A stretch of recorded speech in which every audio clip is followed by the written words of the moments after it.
Now that the two views in the controller have been set up, I now have something that I can use the form validation library with. Here's the control flow at a high level. First, I'll load the form validation library. Then, I'll set the validation rules for each form element.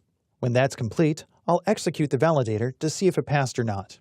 With that answer, the application can decide what to do based on validation success. I'm going to get started by returning to the IDE. I'll open the magazine controller and navigate to right before the view is displayed. I'll start by loading the form validation library. So this load library with the name form_validation. Next, I'll call a method called setRules.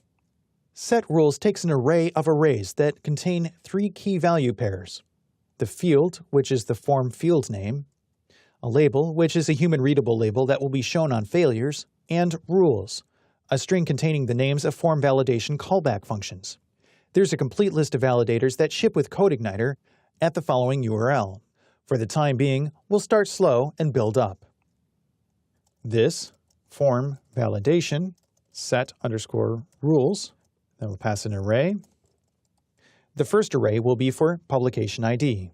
Array field publication ID, and then the label will just be publication.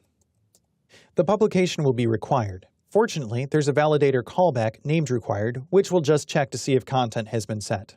So, rules required.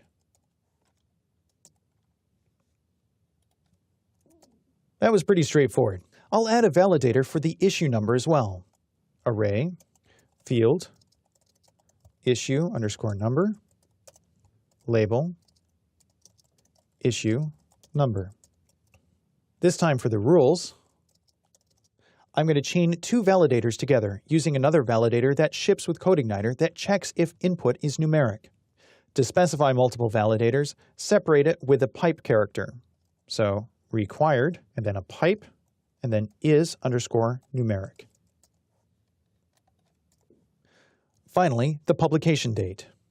Array field issue date publication. The label is publication date. Now, there are no date validators that ship with CodeIgniter, so I'll use a custom callback. To do that, we'll start with rules.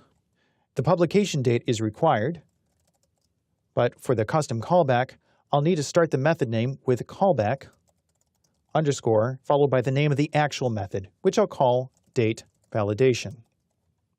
The callback is a method in the current controller, which I'll create in a moment. By default, the error messages are wrapped in a paragraph tag. Let's spruce things up a little bit by setting the error message delimiters. The method takes 2 arguments, the opening and the closing delimiter. This form validation set error delimiters have an opening div with a class of alert and alert-error, then followed by a closing div. Finally, I'll execute the form validator using the method run. This form validation run. It returns a Boolean, true or false, so I can use it within an if statement. So we'll start off, if the form does not validate, we'll show the regular form. Else, the form did validate, this load view magazine form success. Now that we've completed the logic so far, let's create a callback function to validate the date. Within the controller, create a new public function called date validation that takes a string input. Add a little bit of documentation. This is a date validation callback. Takes a string and it returns a Boolean value. True if it passes, false if it fails. I'm going to use the PHP function checkDate for validation.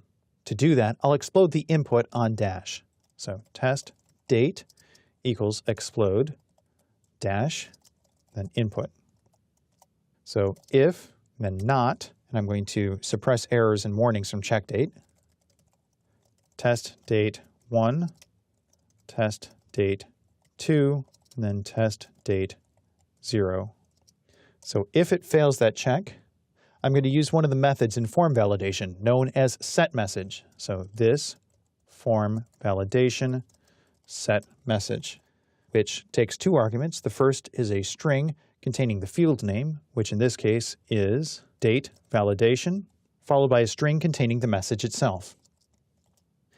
And I can use a %s that will be replaced with a human readable label set earlier.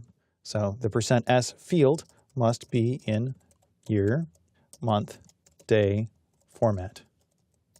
Since it failed, return Boolean false. Otherwise, it succeeded, so return true. Save the controller, then switch to the browser. For the issue number, type A, which won't validate, and click Save.